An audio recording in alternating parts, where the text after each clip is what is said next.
今次我哋同大家講講汽車上高一個好簡單又好重要嘅設備，就係倒後鏡。私家車嚟講，今時今日大家都會好熟悉㗎啦，就係有3個鏡啦，左邊一個，右邊一個，車廂裏邊有一個。商用車輛咧，佢亦都係左邊有鏡，右邊有鏡，但係咧2個主鏡以外咧，仲有好多輔助嘅魚眼鏡嘅，務求咧就睇得清清楚楚為止。首先我哋講下鏡嘅種類先啦。常見嘅鏡咧係有2種嘅，一種係平鏡，另外一種咧就係我哋大家俗稱嘅彎鏡。所謂彎鏡咧就係一個凸面鏡。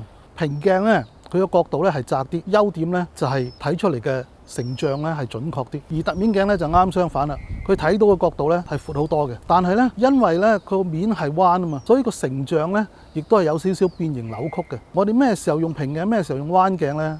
今時今日大部分嘅車嘅兩側嘅鏡咧都係用彎鏡啦，因為我哋希望攞多啲角度。咁而車廂裏邊嗰個鏡咧多數都係平鏡，但係呢個咧係唔係一定嘅喎。北美洲有條例咧，就係司機嗰邊嗰個鏡咧就要係平鏡，咁佢當然係希望司機可以睇到一個更加精準嘅導像啦。咁咧問題就嚟啦，喺70年代、80年代嘅時候咧，亞洲市場好細嘅。咁嗰啲歐洲車本身自己左軚啊嘛，咁佢賣車去美國咧又係左軚，咁所以咧佢又唔係好照顧我哋，佢只係將個軚搬咗去右邊啫。但係個鏡咧仍然係左邊係平鏡，右邊係彎鏡。咁所以咧我哋揸車嘅時候咧睇個左鏡咧，基本上係睇唔到啲咩嘢。如果你係揸過80、90年代嘅歐洲車咧，你應該知道我講乜嘢。咁點算咧？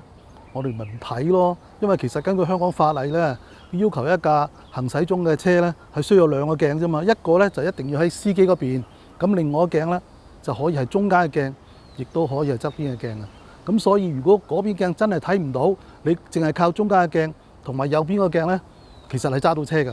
我哋80年代考牌嘅時候咧，都係得2個鏡嘅啫。喺我哋講點樣調校倒後鏡之前咧，我哋先講講倒後鏡裏邊有啲咩功能啦。譬如佢內藏嘅指揮燈啦，亦都有一啲咧盲點嘅提示啦等等。咁但係傳統嘅鏡咧就冇咁多嘢嘅，但係都有少少嘅。譬如倒後鏡嘅發熱線啦，大家都知道車入邊咧就有個掣，就係後窗發熱線。你落雨嘅時候咧，或者係有霧嘅時候咧，你撳着佢後窗發熱就可以幫你除霧睇清楚後邊。但係好多車咧，其實呢個掣都係連住兩邊鏡嘅內藏嘅發熱線嚟嘅。喺落雨天啊，尤其是你停咗一陣嘅時候，咁2個鏡咧都係已經係鋪滿咗雨點啊。咁要清除咧都唔係咁容易啊。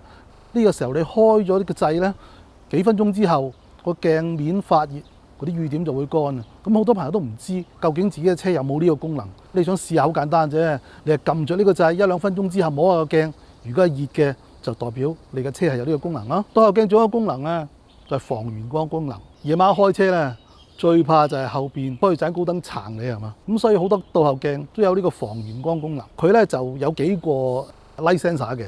首先佢喺前面有一個嘅。佢要感應到而家係天黑，佢要開動呢個功能。咁如果後邊嘅 light sensor 又感應到強光咧，即係呢個時候後邊有盞好強嘅燈射住你啦嘛。佢裏邊內藏咗一啲物質咧，係通電可以改變佢嘅透光率嘅。咁呢個時候佢發揮功能，令到個鏡嗰個透光率降低，咁啊達到防眩光嘅效率啦。咁啊防眩光係先進啲嘅嘢嚟嘅。咁以前冇防眩光係點啊？嗱，大家可能記得嘅，由60、70年代開始有㗎啦，一路去到90年代嗰啲貴啲嘅車咧。都好興啊！兩邊嘅側鏡咧都係有種藍色嘅塗層。當時嘅車頭燈咧都係用 halogen lamp。halogen lamp 嗰個光譜咧，原來咧係紅橙黃嗰邊咧係特別多嘅，去到後邊藍紫光咧係比較少嘅。咁所以如果我個鏡係用咗藍色塗層咧，就啱啱將呢一陣偏紅嘅光咧去濾咗佢，而對後邊綠色、藍色呢啲咁嘅光咧係冇乜影響。所以咧就唔影響我夜晚黑嘅視線嘅同時咧，又可以防到後邊嘅強光。講起防眩光鏡咧，就一定要講講我哋車廂裏邊中間嗰塊鏡啦，係手動嘅防眩光嘅。普通嘅鏡咧，其實咧就係一塊玻璃後邊有個塗層，咁光線射過嚟嘅話咧，射翻出去就得一個鏡啦。咁而手動防眩光玻璃咧，其實原理好簡單啫。佢個 section 咧其實係一個梯形嘅玻璃嚟嘅。如果我哋遇到強光咧，我哋咧就掹一掹佢咧，咁啲光線咧就射咗上我哋個車棚頂，對住司機嗰塊咧就係得塊玻璃嚟嘅。咁但係玻璃本身都有幾個%反光率嘅。咁所以咧，我哋會見到一個好似好暗嘅鏡咁啊，但係都睇到後面少少嘢嘅話，汽車嘅側鏡咧，今時今日咧都係喺司機旁邊喺度門上高啊。咁但係咧亦都有啲側鏡咧係喺個沙板嗰度喎。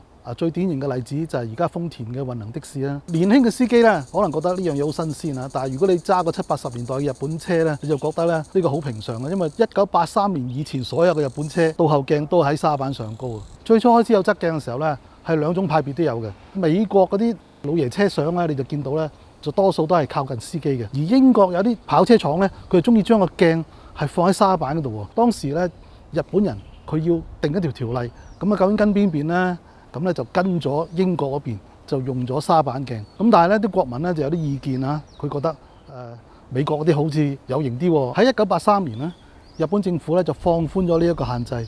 咁從此咧見到日本車個鏡咧就去返門邊，但係咧日本嘅的士咧仍然保留呢個沙板鏡喎。因為日本的士司機覺得沙板鏡咧係更加方便、更加好用，同埋咧睇倒後鏡嘅時候，擰頭嘅幅度唔使咁大，就唔會影響到乘客嘅感覺啦。大家一定記得學車嘅時候，師傅同你講蹬鏡波、蹬鏡波，即係話上車嘅時候校好張凳、校好倒後鏡，跟住再搖下支波棍。係咪每次上車都要校凳、校鏡嘅呢？如果個車係你嘅，需唔需要呢？嗱，個答案係要嘅，因為你頭先落車嘅時候唔知有冇人喐過你嘅鏡。甚至無你自己朝頭早起身嘅時候咧，如果骨好直嘅，到你下晝放工嘅時候咧，個人咧可能好攰啊。咁見到個景物咧，都可能爭少少嘅。所以每次上車嘅時候，校凳校鏡係一個好習慣嚟嘅。首先咧，我哋講下點樣校側鏡先啦。就係我哋將個鏡咧去校到啱啱見到少少車身，嗱，唔好完全見唔到啊！我一定見到少少嘅。如果我哋校到完全見唔到嘅話咧，就算你喺鏡度見到有架車，你都唔知嗰架車同你自己架車有幾遠嘅。呢個第一點。第二咧就係你泊車去啲好窄嘅地方咧，你一定要個鏡見到自己嘅車身咧，你先至可以對得盡個位噶嘛。要留意一點咧，就係唔可以見個車身見得太多，因為如果你見個車身見得太多，就係代表你將個鏡校得太埋，咁你就浪費咗去睇馬路個空間啊！即係話咧，你個盲點係大咗啦。仲有一樣嘢咧，就好多人都冇講嘅，就係校鏡嘅高低啊！好多書咧就話將個地平線校到中間就得啦。我有少少保留嘅，因為咧我哋主要係睇車喺地度行嘅，咁所以咧我哋應該將個地平線校高啲，睇多啲馬路。咁當然啦，你話我將個地平線校到盡，去到鏡最高度得唔得咧？咁又唔係咁好喎，因為馬路唔係平嘅，你個車咧有時會上斜落斜。如果你校得太高咧，你個車一上斜嘅時候咧，你後邊睇到個範圍咧係更加少。咁我自己嘅習慣咧，通常咧係校天同地咧係2:8之比啊，或者3:7之比咧就差唔多啦。咁留意一點咧就係，如果我哋校得啱咧，理論上只要你喐一喐個身，烏前少少，應該睇到你個尾轆嘅。睇尾轆係好重要嘅，因為我哋掉頭泊位撞唔撞咧，其實係6個點嘅啫。車頭2隻角、車尾2隻角同埋2個尾轆位。如果呢6個點你搞清楚咧，呢個世界上咧就係冇地獄停車場呢樣嘢嘅。咁剩低落嚟咧，我哋就要校個中間鏡。